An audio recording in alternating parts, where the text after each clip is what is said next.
வணக்கம். ஒரு சமயம் பிரம்மதேவர் விஷ்ணுவை நோக்கி கேட்டாராம், எப்போதும் தியான நிஷ்டையில் இருக்கிறீரே, யாரை குறித்து தியானித்து கொண்டிருக்கிறீர் என்றாராம். பிரம்மனே, உலகை படைக்கின்ற உன்னிடத்தில் சக்தி ராஜச குணமாகவும், காக்கும் தொழிலுடைய என்னிடத்தில் சாத்வீக குணமாகவும், சங்கரிக்கின்ற சங்கரரிடத்தும் ஈசனிடத்தில் தாமச குணமாகவும் வியாபித்திருக்கும் அந்த சக்தியை குறித்து தான் நானும் சங்கரரும் தவம் செய்து கொண்டிருக்கிறோம். சக்தி இல்லையே நாம் மூவரும் எதுவும் செய்ய முடியாது என்றாராம். அதனால் தெய்வத்தில் ஒரு புள்ளி தான் நாமும் சக்தியை குறித்து தியானிக்கணும்.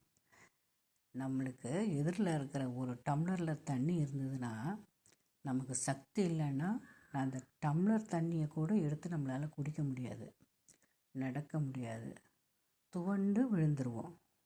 சக்தி இல்லைன்னா துவண்டு விழுறோம் இல்லையா? நம்ம உடம்புல சக்தி இருக்கிறதுனால தான் நம்ம அடி எடுத்து நடக்கிறோம், பேசுகிறோம், சிரிக்கிறோம், உட்காரோம், எல்லாம் பண்ணுறோம். அதுக்கு நம்ம உடம்புக்கு சக்தி தேவை. அந்த சக்தி தான் ஆன்மாவை நம்ம நெற்றி பொட்டில் இருக்கிற அந்த ஆன்மாவை சக்தியாக தியானித்து கொண்டு இருக்கணும். தினம் ஒரு 5 நிமிஷமாவது உட்காந்து தியானித்து அந்த சக்திக்கு நன்றி செலுத்தணும். நீ இல்லைன்னா நான் இது நடக்க முடியாது, ஒன்றும் செய்ய முடியாது. உன்னோட சக்தி எனக்கு மிகவும் தேவை.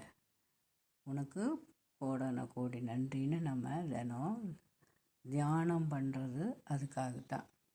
நம்ம உடம்புல இருக்கிற ஆன்மாவுக்கு நன்றி சொல்கிறது. வாழ்க வளமுடன்.